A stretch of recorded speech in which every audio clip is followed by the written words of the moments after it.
Hello and welcome to a very special episode of FPL Journey to 10K. And why is it special? It's because the former world number one, Matt Corbridge, has activated the wildcard. Everybody wants to know his team. For those of you that are new to us, why is Matt former world number one? Well, because he is. Six-time top 10 finish in the 6 times top 10K finish, should I say, in the 8 seasons he's played. He's never finished outside the top 25K, and he's in fantasy football fixes at least 11 players. Matt, how are we? Are we excited? Is this the way your season turns round? Excited, yeah. This is good fun. This is good fun. I don't think I'm going to turn it around, but can I say, great intro. I know you pressed the button a little bit too quickly, so you couldn't compose yourself. So yeah, you were doing well.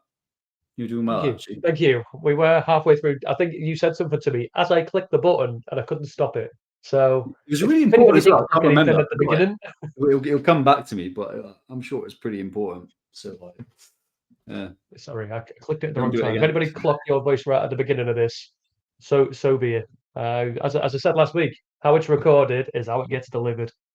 But yeah, it's an exciting week. I'm kind of jealous. Been speaking to a few people in the community. Everybody's wild card, and I don't have mine. So yeah, I'm pretty jealous. Yeah, and I reckon, am I 40 points behind you right now with a wild 40. card in hand? We both got bench boost.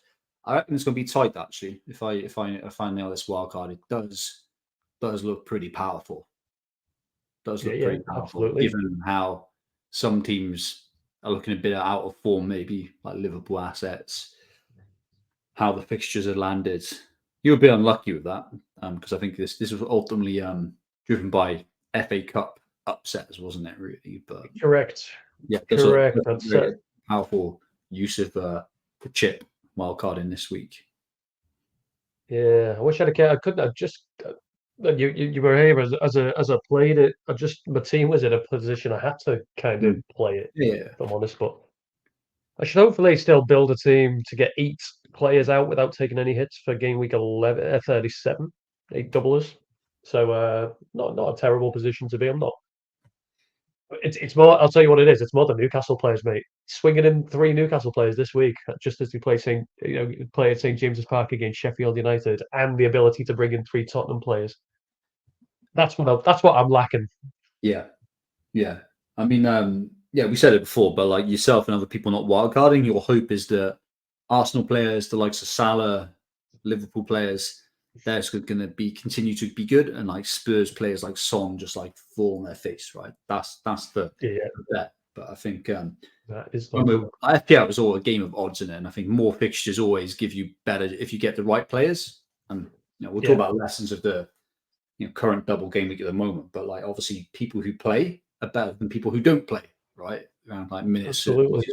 But if you can if you can nail those people who've got minutes, you always take a bet on people who've got more games, right, to get more points. It's such a benefit. Just an extra chance to Exactly win that. that coin. Yeah, it's big. Well, whilst we're on that, we may as well jump in to our teams because we are both packed full of double game week players. I think we did we have the same amount? I think I had one extra doubler than yourself. But your single game week players, we spoke last week about the importance of not missing out single game week players. Ollie Watkins bringing you home 9 points despite just a single game. Didn't even get a goal, yet he got 9 points. Yeah, I mean, yeah, it swings and roundabouts, right? Because I could have gone Mateta, but like no one was predicting.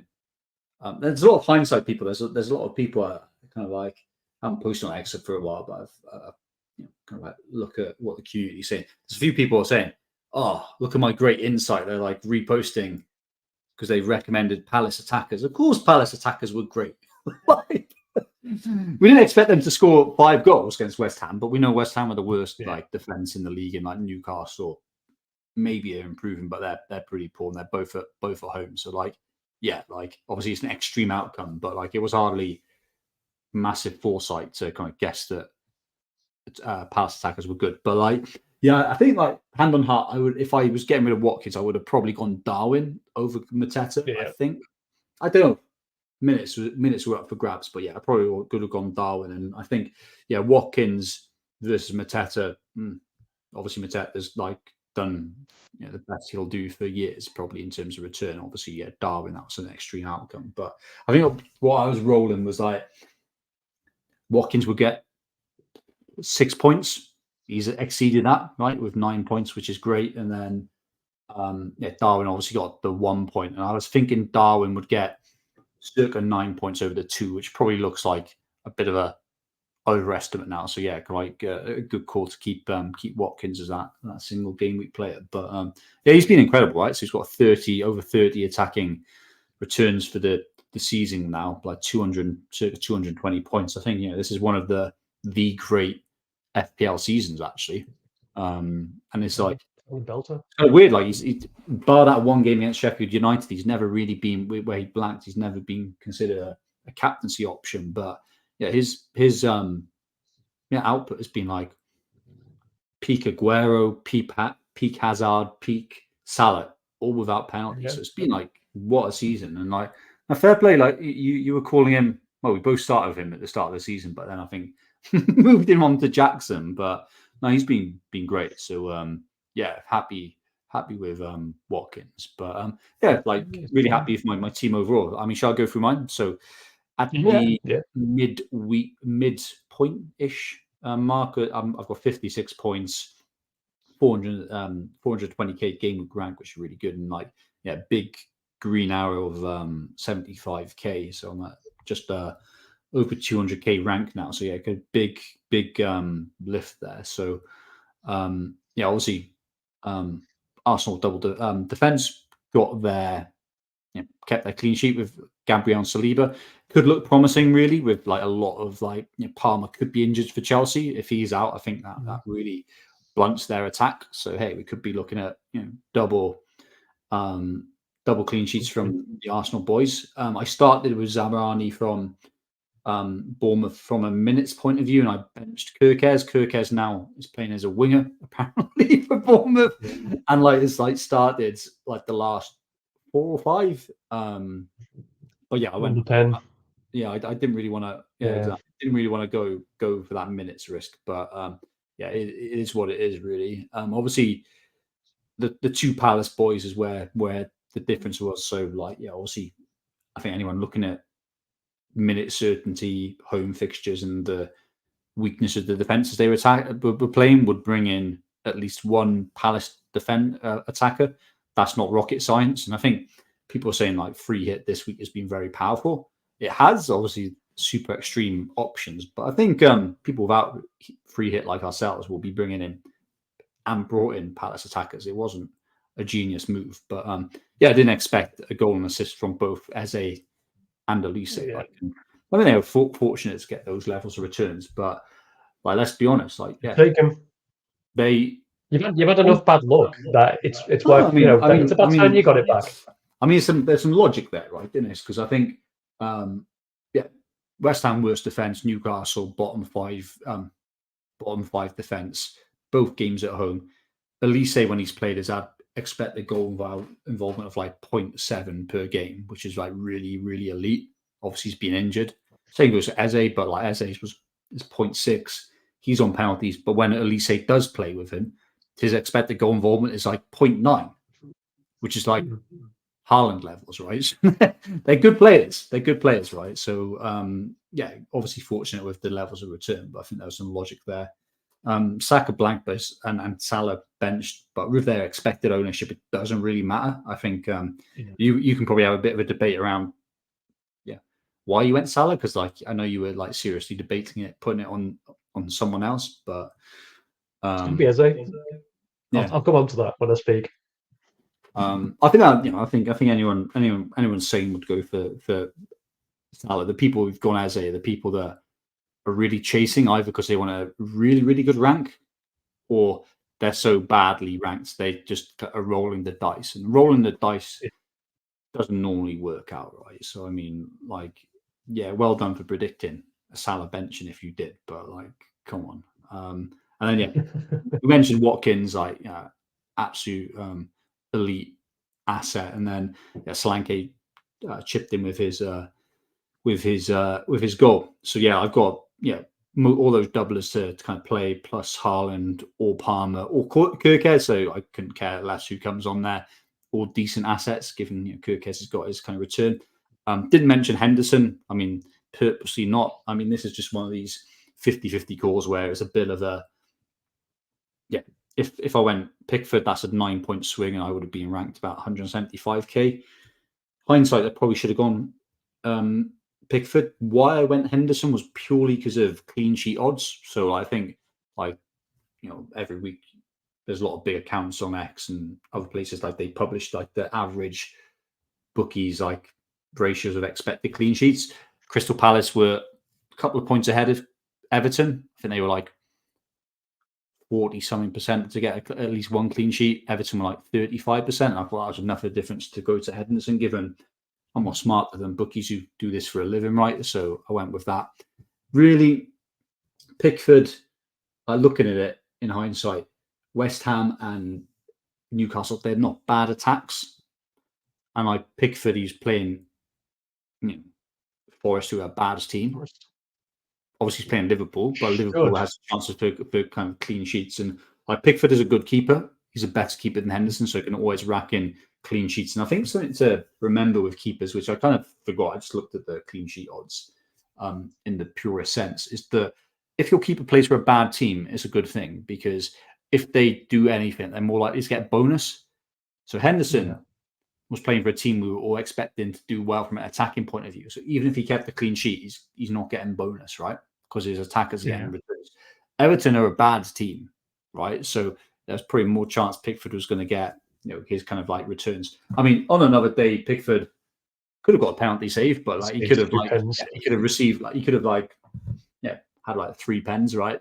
And they could have all gone in. So big swing, but is what it is. But like I probably made the wrong call for all those reasons. I could have afforded Pickford, but I mean, you can't predict a own goal for a keeper. So I'll move like really solid score. So you did 2 transfers. So you bought in Elise. Who was the second?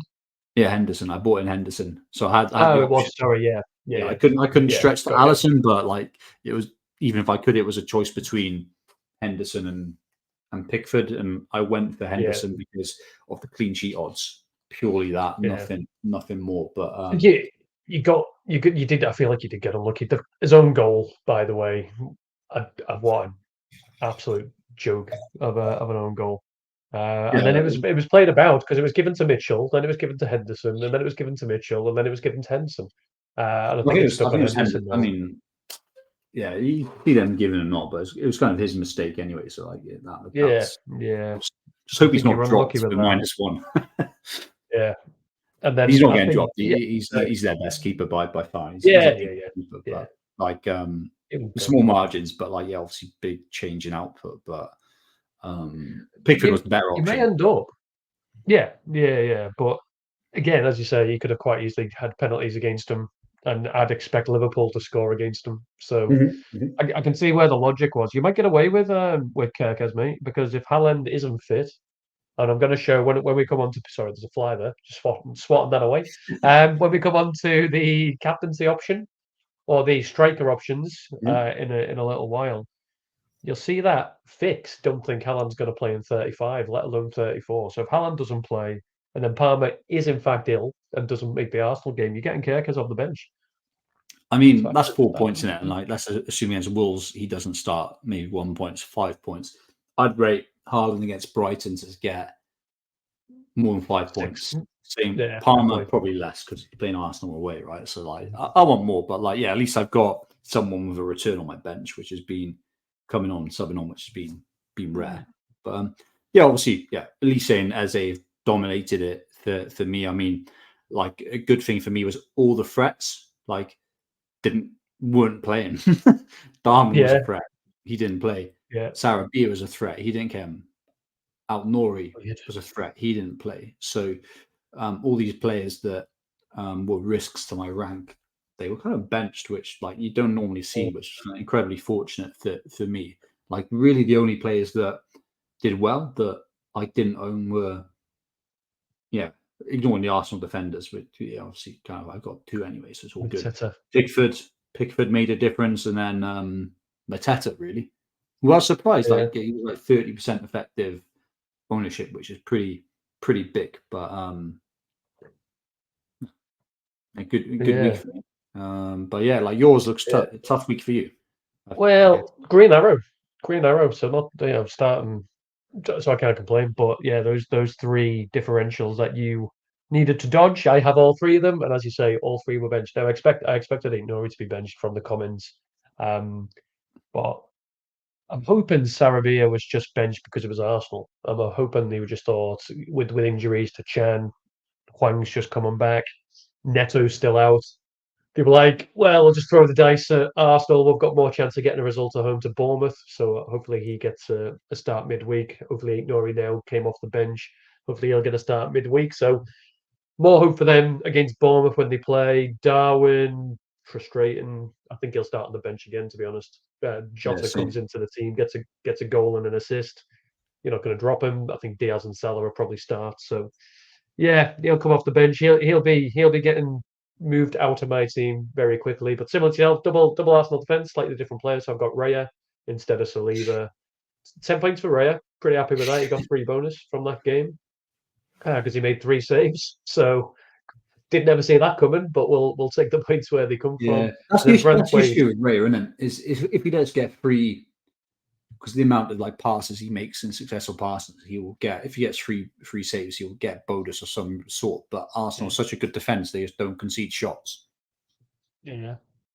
So he got away with it, and then Chelsea are looking okay attacking. Maybe if Palmer's out, completely different matter.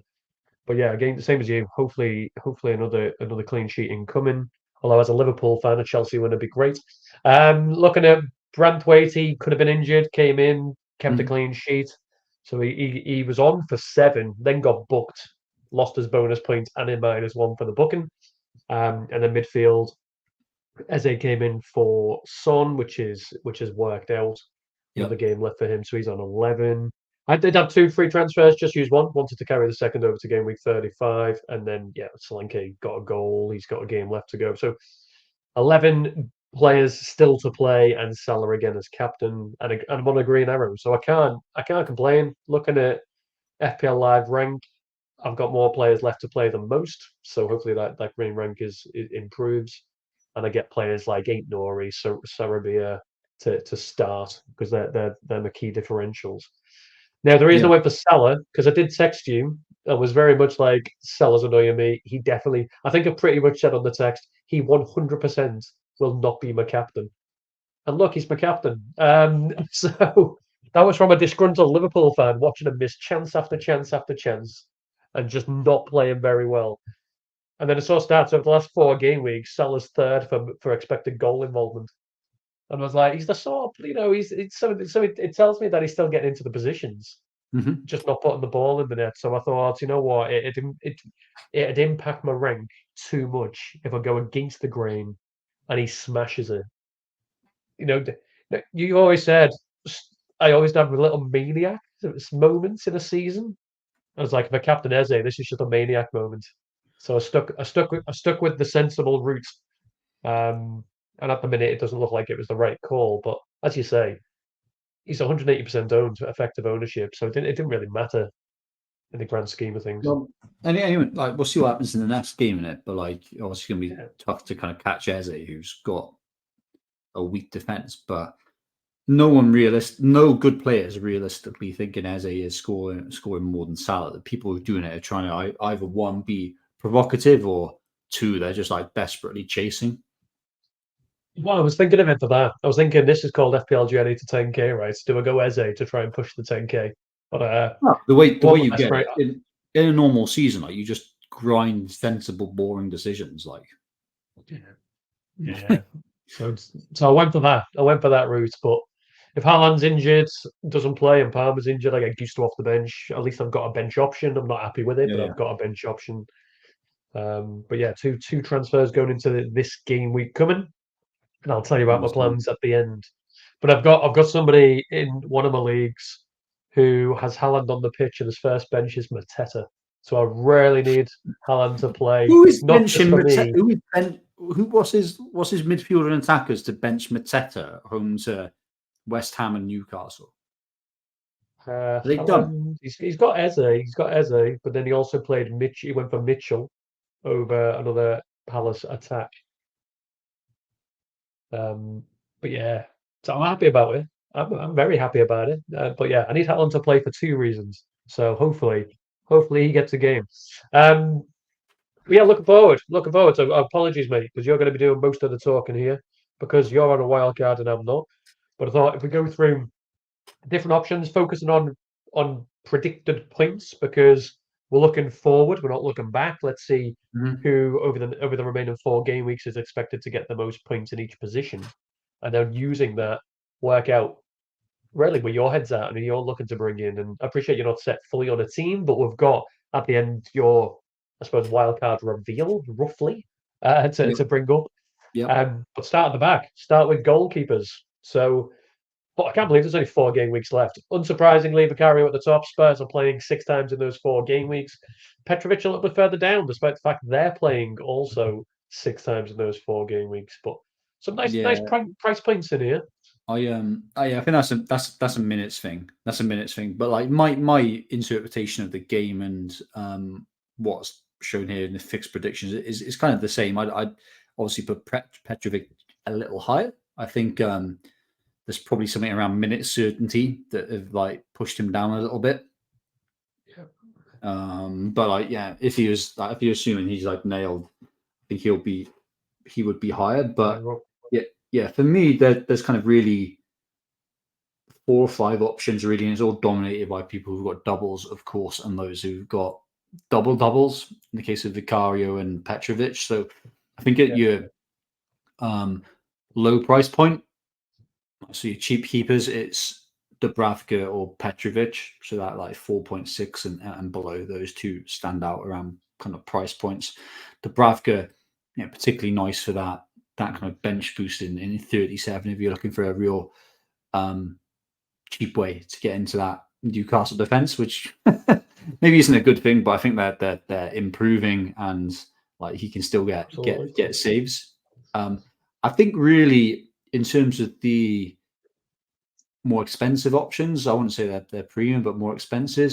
I think Vicario is really expensive for what you get, but he does have a double and is nailed and can get saves. I think it's Vicario and then Edison really, and Edison's interesting from a point of view of tapping in without the rotation risk for Man City assets. Now, you may say he's at risk, right? But I think with no Champions League and only the FA Cup to kind of go for them, I think, and really closely, I think Edison will play every single game. So he's like a convenient way to tap into that Man City defense if you want a bit of nailedness, particularly again targeting 37, but also the benefit of Edison, he's had nice fixtures in 36 and 38. So you're not being too laser focused on just that 37. So yeah, I think for me those are the options: Vicario, Dubravka, Edison, and Petrovic. I'm assuming you wouldn't worry. Like there was 2 games when Edison came back and Ortega started them. I think Ortega also started in the FA Cup. I take it that doesn't put you off Edison. That's got you got a form of view of it. I think obviously, I think he's the first choice kind of keeper. He's played a few games now. The league is tight, right? Yeah, they'll want to and probably need to win every single game. So yeah, Edison, I'm cool with that in terms of like his lack of rotation. As you say, if you end up being able to like, I love playing rotating keepers, as you'll have no doubt figured out this season. I love it rotating. So V's got good 36, 38. You can then maybe focus on a Tottenham or a Chelsea for 35, 37. So you've got the 2 doubles covered. Exactly, and like I've done a few like drafts now. I think if you're wildcarding now, you really do want to keep who plays in 35. So Vicario or Petrovic. Vicario and Edison, they rotate really nice, and like the bench boost works really nice at 37. It's obviously a lot of money to put in for keepers, but that's what I've got in my draft at the moment. Nice.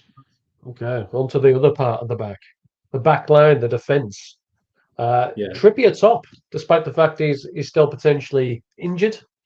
Yeah. But home game against Sheffield United, a double in 37. Do you think it makes sense that he's up there? Do you expect him to be back? Yeah, I think so. I mean, the players and teams represented here are probably like your core of your back four. Obviously, what you have to start like, when we go to my wildcard draft, we'll say structurally, probably everyone's going to have the 3 players from the same teams, right? So like you're limited to the amount of players that you can have. But like, yeah, I'd say Trippier, Pedro Porro. No, I would say the Man City assets. I'd say Guardiola was probably the best defender rather than Ake, just because of he has a surprisingly good expected goal involvement because he's been playing on the left but getting quite attacking. But yeah, I think Spurs defender. I know their defense is rubbish, but Pedro Porro has the benefit of attacking returns, right? Trippier, same goes for him. The likes of Cher, the likes of Burn, they're all on like the watch list. I think, Dalot, I think is someone I got an eye on, like a Manchester United defender. So yeah, the list here resonates really. I mean, like someone on wildcard wouldn't go near Trent just because of the price point and just there's no double there. There's no like big headline fixture. But yeah, I think as well. Tough fixtures. They're Yeah, away, exactly. away at West Ham. They're away at Aston Villa in those last I four. think it's just trying historic attacking returns for him, innit? So like I get why he's always predicted to get kind of score highly. But yeah, I think the basis of a wild card defense will have a Newcastle defender, a Spurs defender, probably a Chelsea defender, just like short term, because obviously once you've done a wild card, you still got transfers. You don't have to be wedded to them. So I reckon like a Chelsea defender or keeper, and then a Manchester United one, probably Dalot, like, and then pick, depending on the rest of your team structure, pick a couple of other cheap ones. Do you think there's something in? Obviously, Adogi's on the list now. He's out for the season, right? Mm-hmm. He's gone. He's posted up after I pulled his stats. Pedro Porro, 5.8 million. Yeah. Well, now Ben Davies could be an option of 4.3 million. And Porro, when Madison's on the pitch, doesn't really seem to get too involved with the set pieces. Do you think there's something to be said to save the 1.5 mil? I mean, it's the same across the board, right? So like Trippier versus Burn, like I know it's 2 million. We're saying there's an expected points difference there of 6 over 5 games, 4 game weeks and 5 games.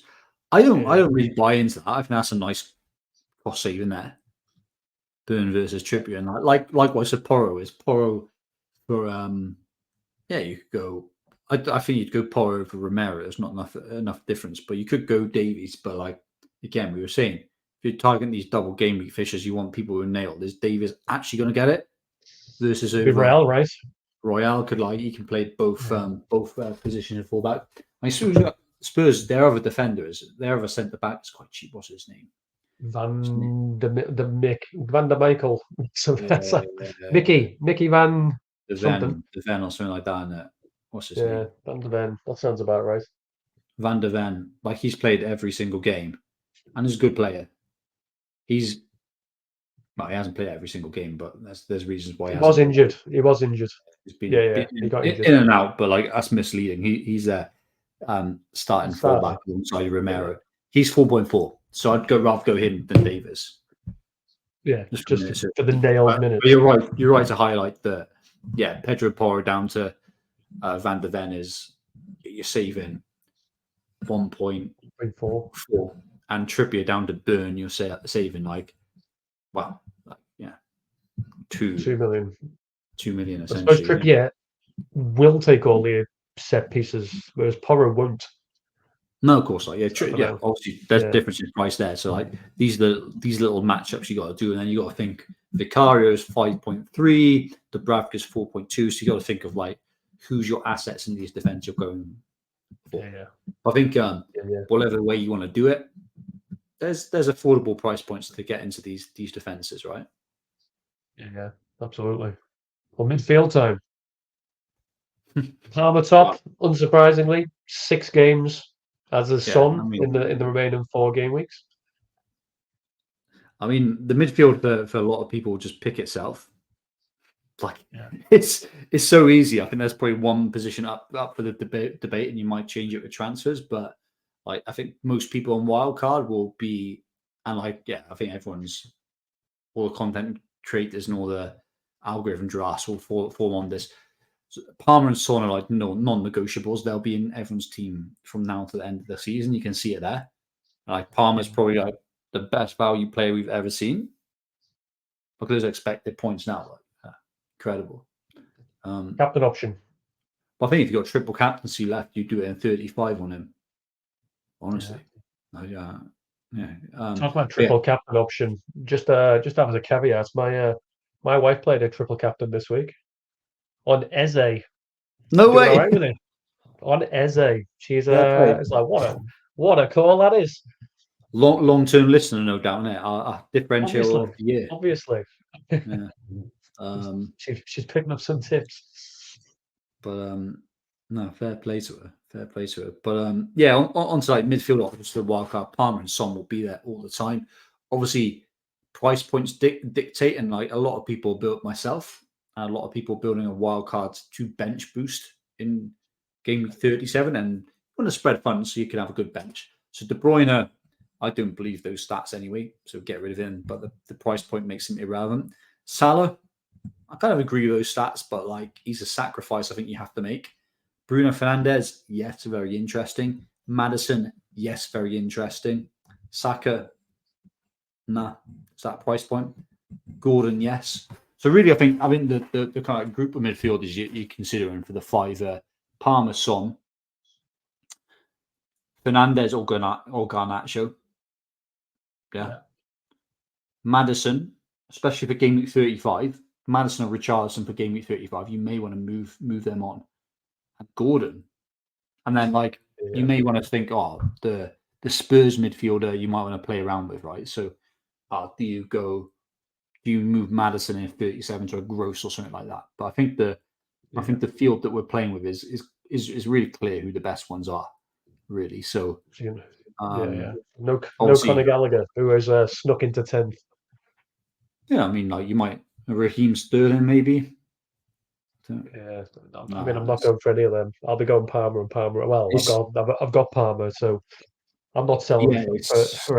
It's so obvious, and like the player not on here who comes into the fold is like Foden as well. So I think he's an obvious one. I'm not really sure why he's not appearing, but I mean, I think the groups are Maddison, Son, Richarlison from Spurs, depending on Richarlison's fitness, right? Then it's Gordon. There's Palmer. Like Gordon, Palmer, no brainers just because their fixtures and their price point. Like they should be in everyone's team. Same with Son. Then you've got Foden, Fernandes, Garnacho, and probably Gross flirting around the edges. Like, what do you think? Like, what do you say to the people that maybe can't see past selling a Salah or a Saka?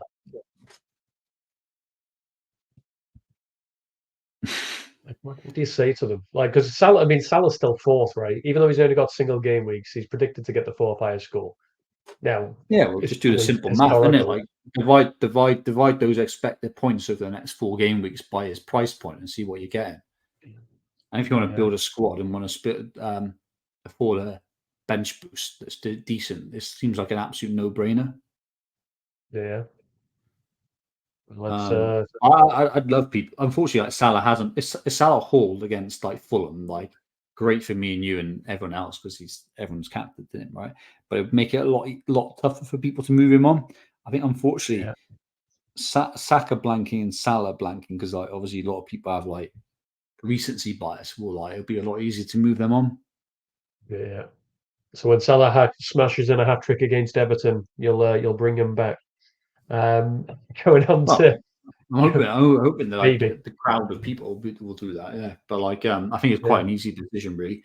But like I think the players who might be difficult for me to reach is Fernandes, expensive price point, right? I think him over Garnacho is a big upgrade. Obviously, a big difference in price, but like a big upgrade. So I think probably how I fit him in is probably like decision point. Yeah, got you. But I think he got a goal and an assist in the cup as well, didn't he? So he's Which is again a great player. returns. He plays like 95 minutes every single game. Is on penalties. And he's just a very good player, right? So Yeah, he's been pulling in the points. Strikers. So top of the shop, despite the fact that Fix think he'll be injured for not just 34 but 35 as well, is Haaland. City obviously have some nice fixtures. He's got a double in 37, 11.8 projected points for the double. I think he'll be everybody's captain.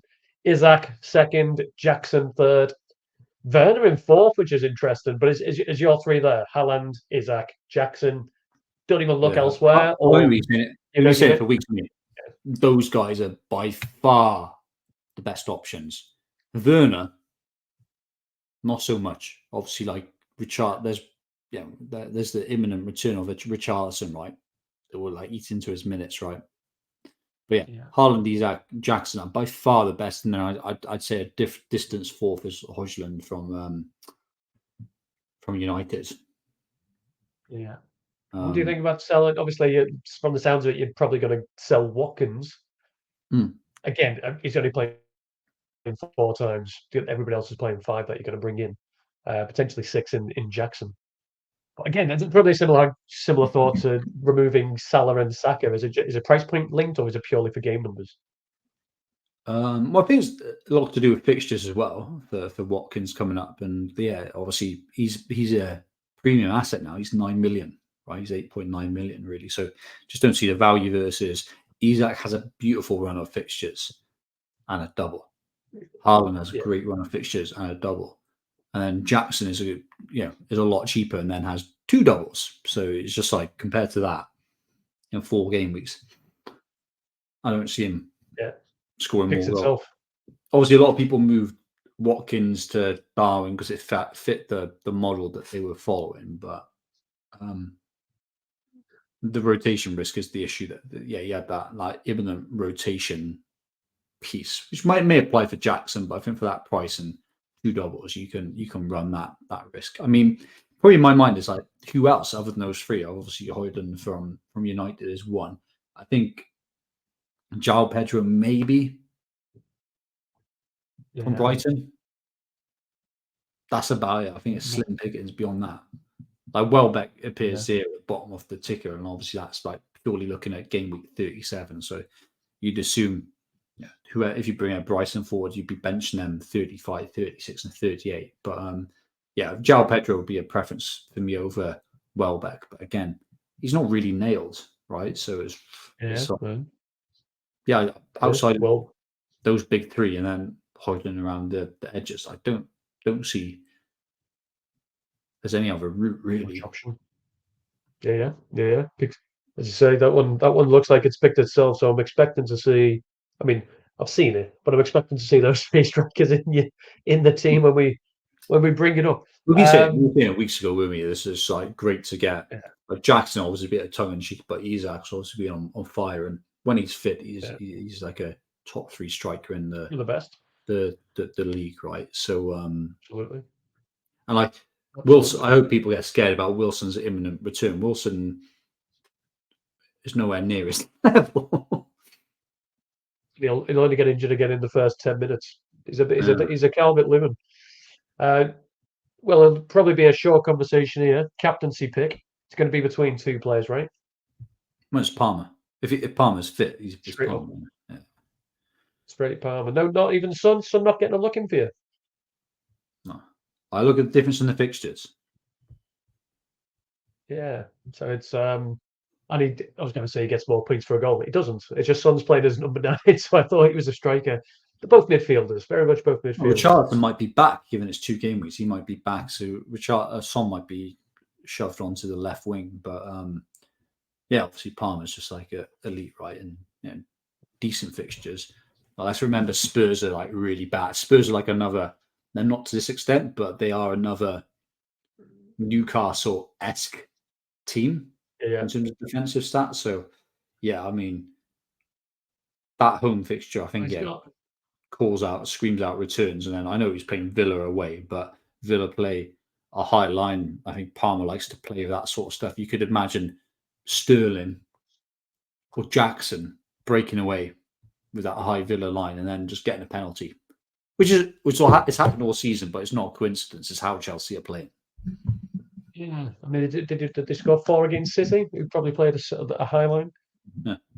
Just kept breaking it, just kept breaking through. So yeah, I can see it. I can see the we did benefit. We talked about earlier in the season, didn't we, a few times when like Son has played Villa, like he's going to be out of haul because of the nature of how they play. So I think it works into they're a good defense, but I can see Palmer getting a return now. Certainly against Spurs, they're a really bad defense. So Palmer for me.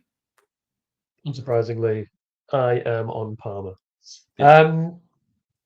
Matt versus Dave. A little bit of a if you're looking, if like for anybody that's watching this on YouTube, if you're having a little look and you're like, Matt picked Cunha, what happened? We did agree, in all fairness to Matt, prior to kickoff, the news came out that Cunha was injured, probably going to miss both games. So I was generous and I allowed him to change one of his players. Annoyingly, he picked Mateta, which is why there's a little cheat in the brackets next to that. Mateta with his 16 points. This is unbelievable, mate. How do I pick Eze, who gets 11, Jota, who gets 12, end on 23 points with another game to go for us, to be fair, but end on 23 points and still be losing? I reckon you got a good chance to overhaul that. Unbelievable. West Ham was the easy fixture for Palace. Like Newcastle, a bit tougher in it, but yeah. I mean, we're both stretching the rules though. I've got Elise in my team now, and you've got Eze. Well, we didn't have them when we picked them, so it was all right. Good point. You get away with it then. Yeah, it's kind of like it's an interesting one. It's interesting. So I've got 5 points to swing. So I need either Eze to be the one dominating for Palace, or I need Jota to start and get a few returns against Everton. So still points to be added, but the fact that we're both in over 20 after one game, that's the first time this season that's happened. So what a week! What a week for us both. I think this has been a good feature, like non-stop. Actually, to be honest, I think we've picked some often decent had returns. I think most weeks we had a return. So they were under 5% when we picked them. They might not be anymore. We're looking at next week. I get to go first this time, which is good for me. I can't look past Tottenham and Chelsea because they're playing twice. Oh, what about Newcastle? Newcastle, West Ham at home. I'm definitely going for a Tottenham or Chelsea player. Don't try and talk me out of it. I know what you're doing. If you look at, the thing is, mate, if you look at Tottenham and Chelsea, the assets you want are all over 5% owned. It's tough to pick somebody. But there's a player I've picked a few times, and he's had an expected goal involvement of close to 1 or over in 3 of his last 5 game weeks, and he seems to be getting the start. Brendan Johnson. I mean, we should disregard it because you keep on pronouncing his first name's Brennan. Go on. Yeah, whatever. You only know him because he plays for Wales. Brennan. Brendan. Good old Brendan Johnson. He plays for Sheffield United. No, yeah, Brendan Johnson is who I'm going to go for as my first. I think, good pick. I'd have probably gone old Brennan. Brendan. I want to check out. I love a keeper in a double, so I want to check out Vicario. I reckon he's probably a little bit too high. He's just over, I think, from memory. 7.8. So you've gone Brennan. Let's have a look at what's the ownership of Timo. He's less. Werner qualifies. His expected goal involvement has been good. Wow. Okay. Yeah. So I want to go there. Yeah, they have. Looked very decent. So I think we called him out a couple of weeks ago, Werner, as an option. I think you did. I don't know. I did. Maybe I did. Maybe I called him out. And he's looked decent, and he's a striker. You know, people want an easy move off of It's just like Solanke Richarlison or a Darwin. returning could be an issue, Yeah. in it. But oh yeah, I'm gonna go Werner. Werner. Timothy Werner, yeah? Timothy. Just pronouncing everybody's first name wrong. Timothy Werner. Timo Werner for you. Okay, so Werner versus Johnson, battle of the Spurs. My second pick does play for Newcastle. I've gone for the Oh, bit. okay. There's no, yeah, he does play for Newcastle. There's no, and again, all the assets you want are over 5% owned. But there's somebody that's returned in 4 of his last 6 games, and he's only owned by 2.4%, and he'll play 90 minutes. Is how depending on which member of the commentary Sky have that you listen to is how it's pronounced. Bruno Guimaraes is Ramirez. where I'm playing Guimaraes. I'm not overly happy Ramirez. about it, but he's got the fixture and he's returned in 4 of his last 6. So I'm hoping he can continue the trend. I'm shocked you didn't go a Chelsea player or another Spurs player. There was nobody else I want. All right, Petrovic. Done. Is he less than 5% owned? Yeah, 2.7. Is he? Is that it? He's not. Wow. He's ineligible for you, though, isn't he? So moot point. Well, for me, he is. Yeah, I can't. You could have gone Enzo. You could have gone Thiago Silva, Gallagher. No. Sterling is 5%. That is out. Oh, yeah, Can't get him. None of these players fill me with any joy. Conor Gallagher, no. I mean, it's just 2 fixtures, isn't it? So no, I'm gonna back Newcastle to romp home 5-0. Guimaraes is involved. Ramirez. Yeah, he's good for a return, I think, in that game. Yeah, that's where I'm playing. So it's Werner and Petrovic for you, Brennan Johnson and Bruno Guimaraes for me. We'll see you next week. We'll see. Well, we'll see 2 results because we'll see who ended up winning this one, and then so you could be 14-13 up by the time we start the next for game week 36. I think that. Yeah, actually, it could be. Yeah, could be. Yeah, could well be. But what everybody's been waiting for, Matt. It's time for your wild card. Talk us through it. Yeah, so I think there's a very strong template for a reason, right? Because there's certain teams that everyone's going to target, right? So everyone with any common sense is going to target 3 Spurs players and 3 Chelsea players. Also, you've got 2 free transfers between 35 and 37, where if you want to, you can move on those players, right? So I think sometimes people forget with a wild card, transfers exist in and around it, right? So I think everyone will be looking to maximize the amount of games they've got. So we'll be going hard on those teams. I also think, given price point and fixtures, Sheffield United in game week 35 and a nice double in 37. 3 Newcastle is a no-brainer, right? And I think the players for Newcastle also pick themselves, right? So that's 90 of 15. Then I think it's like everyone's going to have Haaland, right? And everyone's probably going to want Max Man City, right? Because of Arsenal are the best team. I still think Arsenal are the best team in the league now, but they're obviously one of the top 2 teams and have nice fixtures in and around, and rotation without the Champions League is now going to be a little bit kind of quiet there, right? So most people are going to have 3 Man City in their team as well. That's 12 of your 15. That's playing around the edges, and I think Man United have got some nice fixtures and got a nice double. So I think almost 14 of the 15 pick themselves, not in terms of individual players, but in terms of structurally the teams you're targeting, which is probably the most important thing. So I mean, I think it's there's not too many decisions. There's going to be a few 50-50 decisions around the edges, right? And obviously, the big thing there is I don't have any Arsenal, any Liverpool players. I've gone all in. I think quite easily you could put a Gabriel in here. He fits in quite nice from a price point of view, and then you can play him 35, 36, and then move him to 37 if you wish, right? So I think you could have an Arsenal defender that fits in quite nicely here. But yeah, I think Salah, Saka don't really have a place here, and I think I'd be quite happy going without. But yeah, looking at positions, I think I'll go back to front because I think for reasons we described before, I think the forward line picks it itself. Isak is a no-brainer given his form on penalties. Newcastle's fixtures in the double on 37, good price point as well. Haaland, let's assume he's not got a serious injury.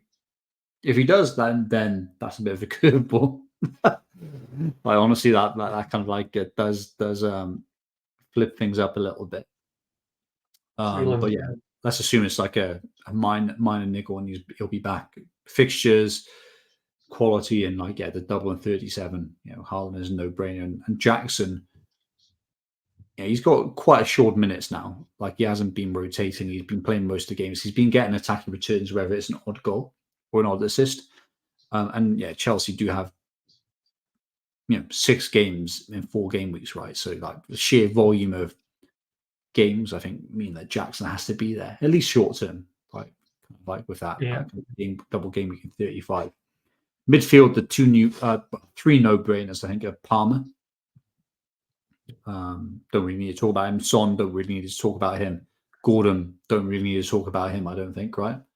All those guys. Absolutely. 2 or, Gordon has 1 double, Son and Palmer have 2 doubles, both returned a lot, nice fixtures. And I realize it's Wildcard just because Newcastle are a team you're obviously betting on because they're double, but they also have Sheffield United at home in 35, which is what makes it powerful. Around the edges, I've gone Foden and Maddison in this draft. This could equally be insert Spurs midfielder of your choice. Richarlison, I wouldn't go Johnson or Werner, but it could be those guys. Foden could be. Yeah, I like Foden as an option, to be honest. But that Maddison spot could be Bruno Fernandes. It could be Garnacho, right? I think there's probably a midfield position that coming to 37, you're looking to move them on to one of those assets potentially, right? So, but I think it makes sense to go double Spurs attack going into that double game week in 35. Just again, sheer volume of fixtures. Goalkeepers, I've gone Edison and Vicario just because you want a double game week going into 35 as a keeper. Keepers are just a great asset for double game weeks, right? So Vicario does stand out, but that could equally be Petrovic. And then Edison, I've gone Edison because that's a presumably nailed route into the Man City defense, right? So it's that kind of minute certainty. Obviously, other options that we've discussed, Petrovic we mentioned, but the Bravka could easily go there as a cost-saving kind of option as well, right? I think with the Bravka, the reason why I probably won't go for him, despite his real great price point, is just you kind of want to play him against Sheffield United at home, but you won't play him over at Chelsea or true in 35. That's that psychological point stands out. But he could make his way in his team in the team. And obviously, if I don't go Edison, it would be Gvardiol might go in. If I don't go Vicario as the keeper, it would be like a Pedro Porro if I'm going premium, or then if I'm going a cheap option into the Spurs defense. I mean, I don't really like the cheap option to the Spurs defense because they're not good defense. And then back line, I think structurally this is kind of probably where I'll head. So Gusto, I think I know he's potentially out now, but let's assume he's fit. I think he's a good attacking returns, good expected goal involvement, and route into the Chelsea defense at a really, really cheap price point. Yeah. Trippier there is the premium. He could be he could be Cher. Fabian Cher could be there. He could be Burn. Equally, if I need to save money elsewhere. So I think Burn would be, or Cher would be appealing if I'm I need cash in the bank to move Maddison to Fernandes, for example, if I really, really want to do that. And I think probably Fernandes is worth it over Garnacho, I would say.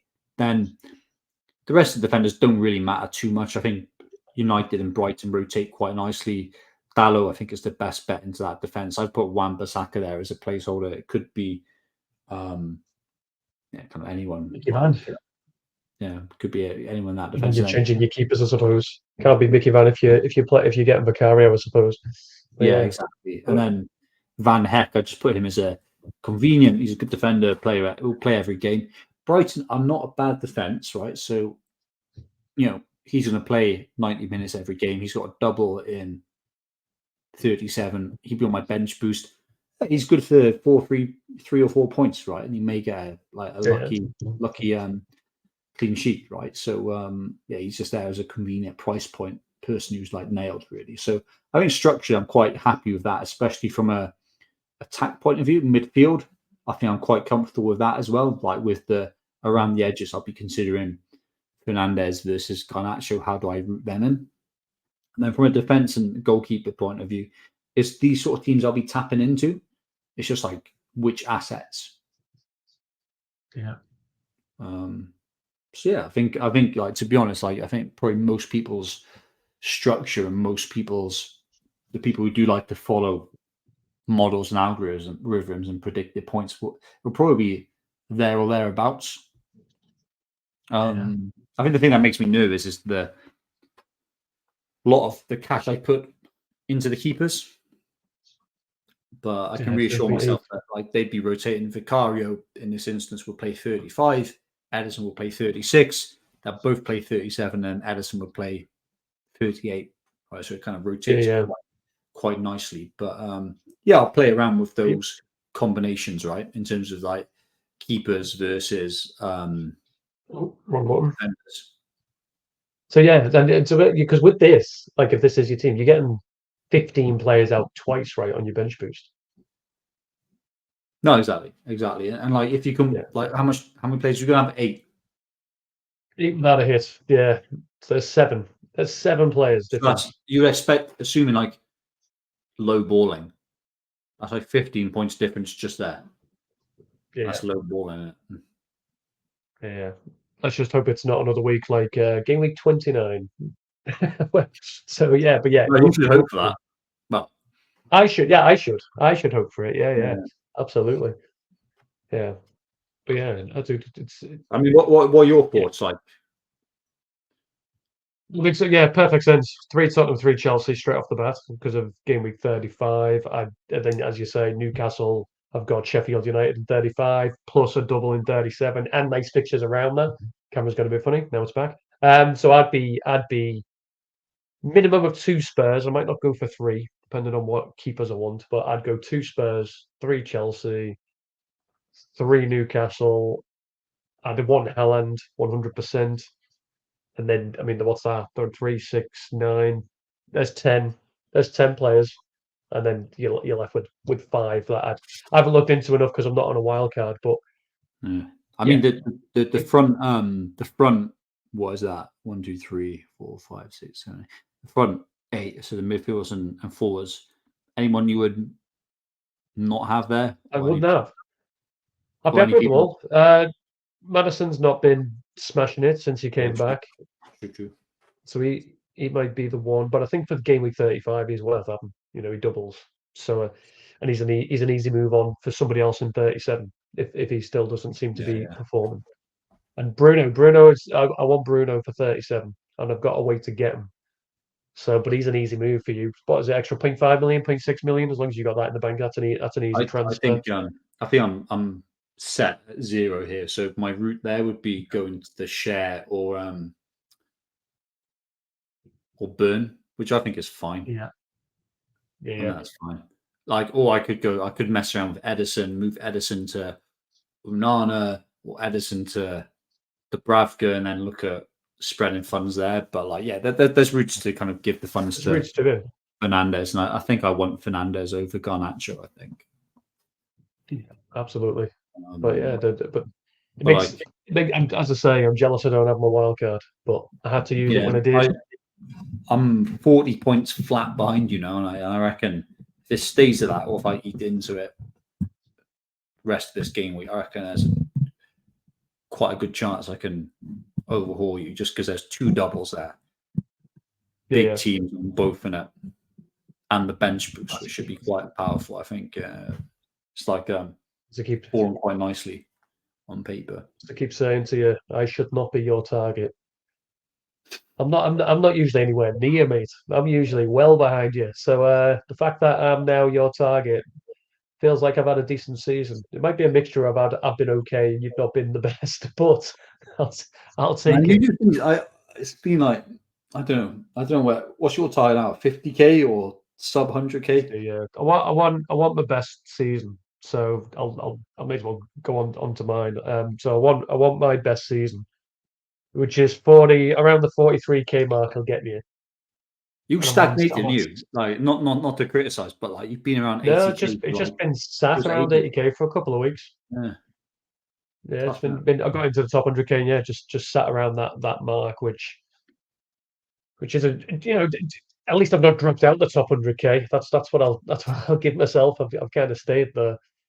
But yeah, I don't hate this team if I'm honest. Like looking at it, the as long as the Wolves players get out, they're home to Luton, so I don't mind that as a fixture at all. Yeah, true. Brantwaite's got Brentford,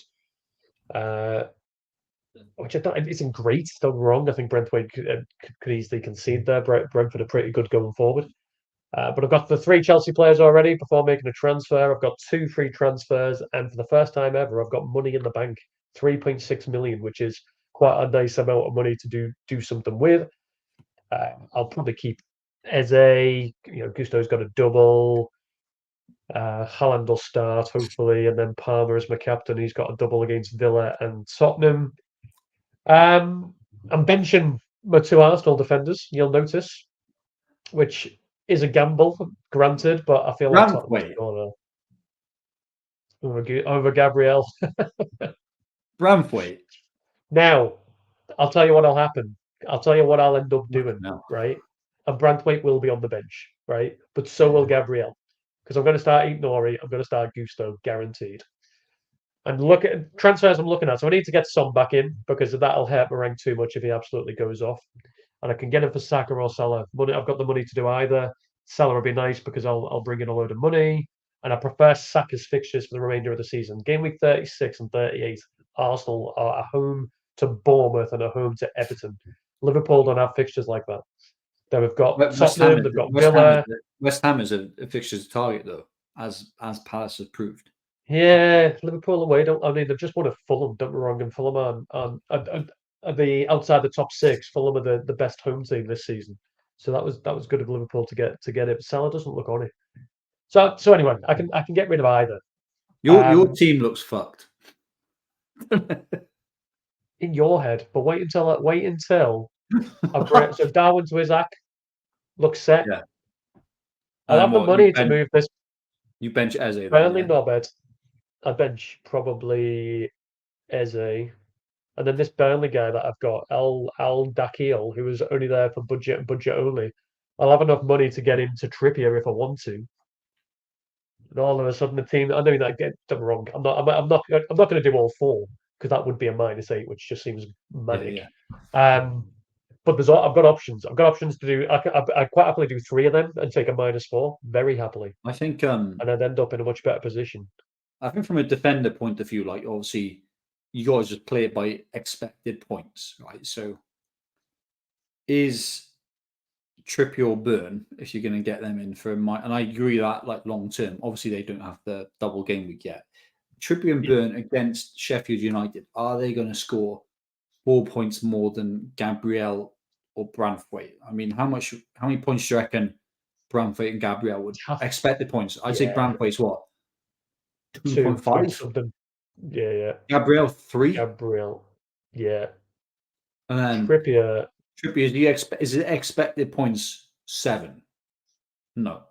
I would have to go. I wouldn't go Burn. I'd go Trippier. If I'm doing it this week, I'd go Trippier. Yeah, you because can't I think the better points. Just by that logic, you can't bring in Burn for a hit because it's like he'll be expected points of what? 5 or 4.8. Yeah. Trippier might be. I have to go Trippier. He might be 6. Well, you got it. Well, let's go back. Go back a few slides. Yeah, he was there. Where is he? There you go. 6.1. I don't know. You could do it just by that logic. Oh, there it is. Yeah. Yeah, So I mean, that seems like a pushy one if I'm honest. The other three are the ones that I want to target. I think I might Son not in even do the for Madison one. Son makes a lot of sense. And that's a Yeah. no-brainer, right, for either of those guys for sure. I'd be edging towards Saka, but like obviously it depends on the moves you're making moving forward, right? Because obviously Salah Yeah. gives you Legit. budget. Like Son in for one of them makes a hell of a lot of sense. I think Isak in makes sense. Now, if we're talking about expected points, Absolutely. Isak's expected points are better about 8. They are 8.2 apparently, or 8 on this screen. Oh, I agree. Yeah, it's about 8. Yeah. Yeah, I think you'd expect them to get an attacking return and bonus, right? Just because of like Newcastle attacking strength and Sheffield United's weakness. So I agree with that. There's a question of like who else? Yeah, like who would you bring in for Madison? Like Salah or Eze or someone? Yeah, it'd be Eze probably. I'd have the money to do it. I'd have the money to go Eze to Madison. Then you would bench Salah. That's it, exactly that. So that when I actually do these transfers, you look at it and Darwin's on the bench. As soon as I change him for Isaac, who then do I put on my bench? Yeah, Eze. Yeah. So it'd be Eze. So then if I change Eze, I said, well, now who you put on your bench? So it does make it difficult. And as I say, I'm quite happy with people like Sarabia. His fixtures is quite nice. I need him to start against Bournemouth. If he's benched against Bournemouth again, I'm going to have to do something about him, or he's going to be my bench option. Yeah. That could do a lot. I think. Well, yeah, you can like Gordon is the exit for Sarabia and some of that price point. Absolutely. But like, I think Isak is a no-brainer in for Darwin.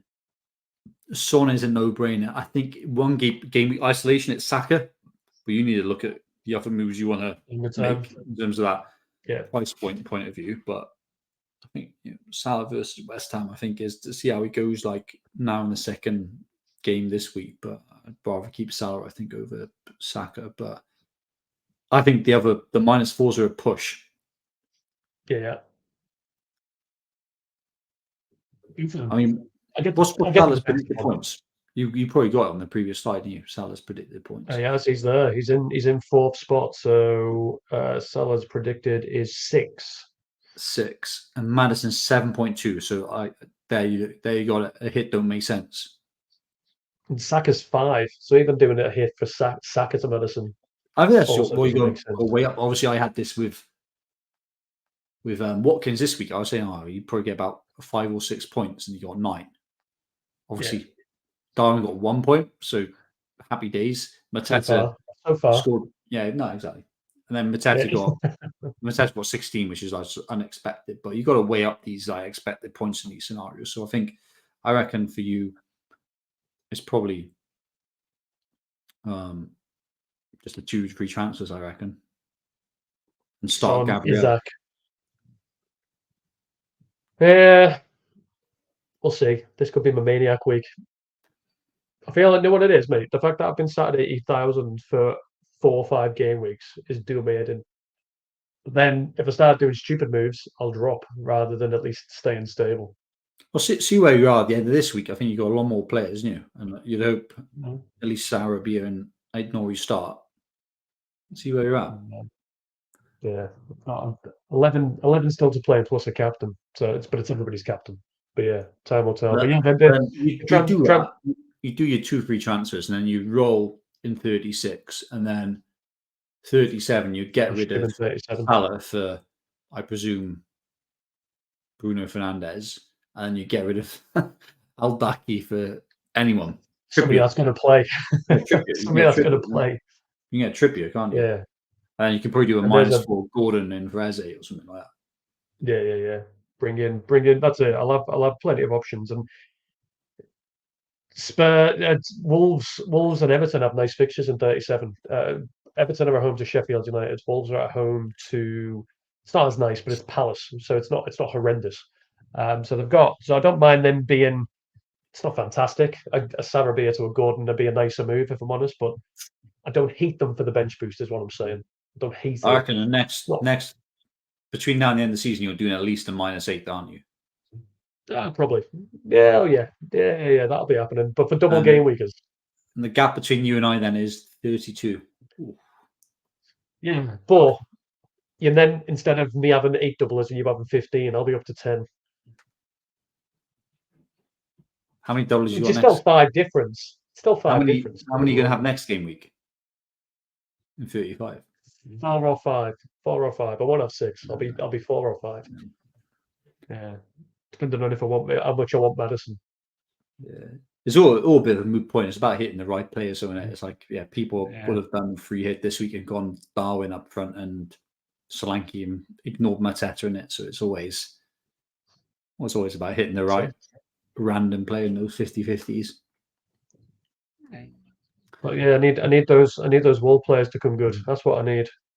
But for this week, not just the double game week in 37 for this week. But as I keep telling you, man, I shouldn't be your target. I should not be your target. You should be.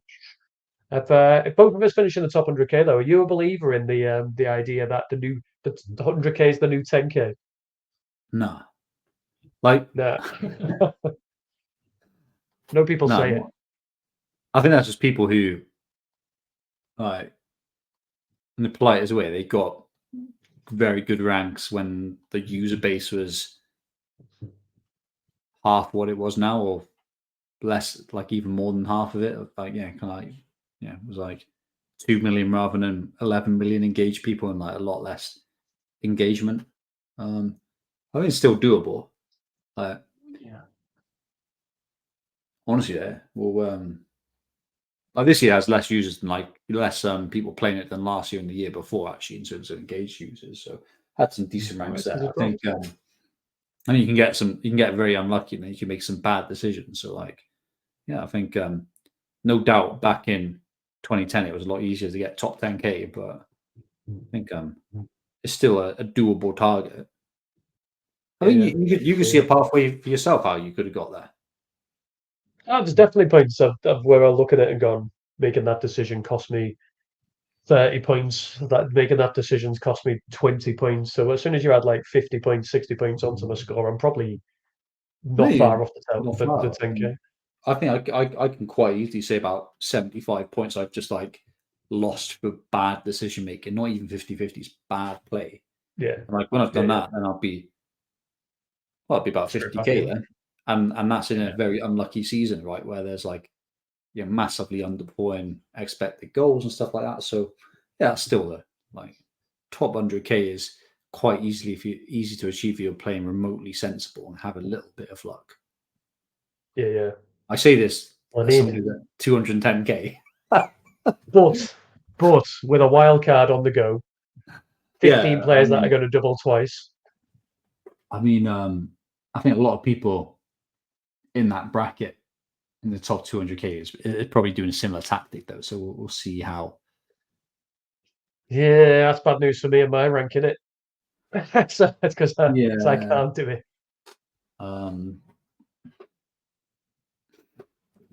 So it's not looking good. Nah, so all these wildcarders around me are gonna hurt my rank, no question about it. You're betting on who are you betting on? Salah and Saka. Salah, Saka, Arsenal defence in 36, Arsenal defence in 38. I mean, Arsenal defence is probably the big one. Double Arsenal defence. Like, I mean, like they're so much better than any other defence. 36.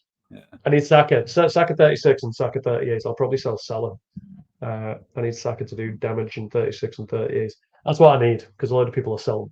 So I'm backing Arsenal. That's what I'm doing, which most people on Wildcard won't be. Well, I mean, I'll take them drawing one game and winning the rest as long as Liverpool then win all their games. I'll take that, and City lose every game they've got remaining. I'll take that.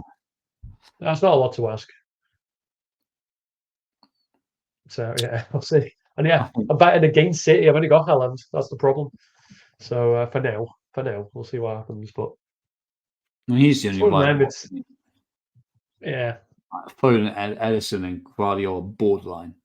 Yeah. I'm leaving this call depressed with my team, so that's good. But hopefully I'll pick up some points in the remainder of game week 34.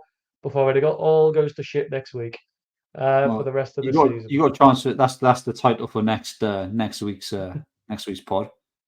We can get rid of the awkwardness. Former number one says this. Impressed with my team.